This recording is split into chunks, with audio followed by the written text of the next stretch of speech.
Hi, I'm Lesley Logan. I'm here at my Pilates studio in Los Angeles, and I'm back with another collaboration with Andrea Meda Pilates. We're talking about our favorite exercises, again, on different pieces of apparatus, and this week we're talking about the Ped-O-Pul. Have to say, I don't hate the Ped-O-Pul.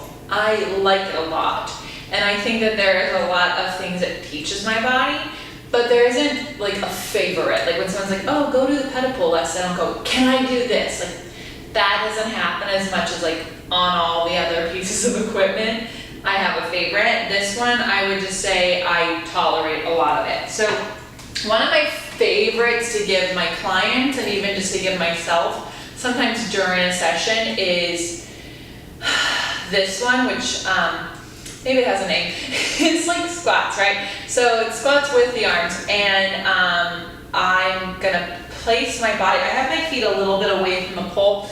Not too, ideally you wanna get all the way up there, but I'm a little bit away, slightly turned out, weight in all points of my feet, and then I'm gonna try to grow as much up as I am down. So I'm trying to get as tall as I can on this Ped-O-Pul. And then I kind of let my arms just go up and down for a moment. Think about like the arm springs on the Cadillac, and I just notice what my body does. Oh, if it gets too hard, I pop my back off the bar. So I'm not saying you tuck and you get everything on there, but whatever is touching, try to bring a little bit more of yourself there, and then don't leave it as it gets hard, right? So now I'm gonna find my back, so I'm not letting my arms become a scarecrow. I'm gonna bring them with me, and I'm gonna squat down.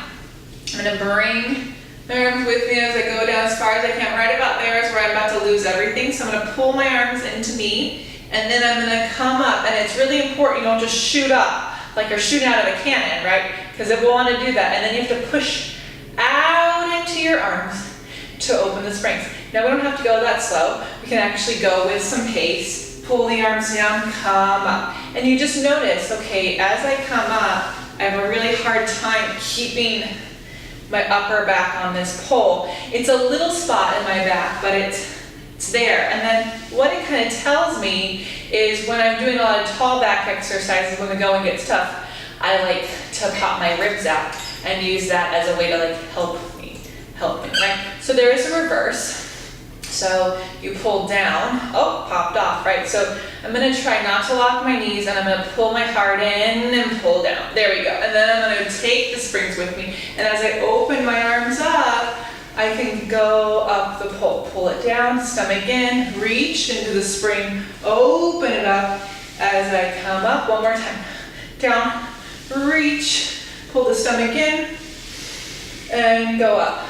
So that's my favorite series. You can also do it with the heels up on the pole. It makes it a lot more difficult already. I have to gather some more strength. It's really easy to lock out in your knees and your ankles, so you're gonna wanna not do that. There are also single leg versions of this. Yep. And so you can really test yourself by taking one leg off, and it's kind of in front of you, and like, whoop, do you see how like I'm totally trying to use the spring to hold me up, and I've got to use my center to hold me up. And then you can go down and up, right? It's like miserable pistol squats. And then you can take the leg to the side. Not my favorite. Here we go. Definitely wasn't a dancer. Then you can take the leg back. And this one is my favorite. Maybe I do have a favorite. This one right here, because I can feel my seat of both legs, and I can almost like wrap my hamstring into this exercise to help me keep my hips square.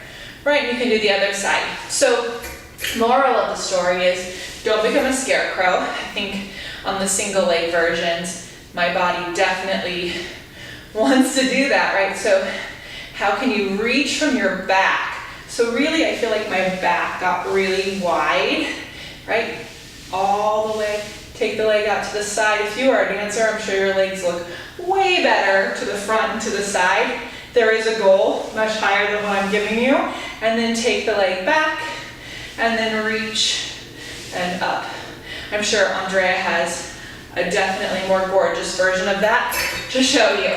So that's probably my favorite go-to, definitely with the two legs, one leg when no one's looking. but I went and showed it to you. And then I do love the good chest expansion on here. If your Ped-O-Pul, if you're shorter and this is too high for you, just grab an extra clasp from your leg springs, put it on here, and that will give you another like 2 or 3 inches. Add that on. It's going to also make it a little bit more attainable if having these springs is just too difficult at the moment. But I would highly recommend pulling your Ped-O-Pul out, pull it away from a wall, like and the idea is that it's unstable, so your body has to find stability. I think you kind of saw, eventually my body found some sort of stability in it, and I should just practice this a whole lot more before I show it to you again. I'm Lesley Logan. Thank you so much for watching my favorite on the Ped-O-Pul. Please check out Andrea Maida Pilates channel for her favorites, and next week we will have another favorite on another piece of apparatus just for you, so make sure you subscribe below to get more videos from us. Thank you.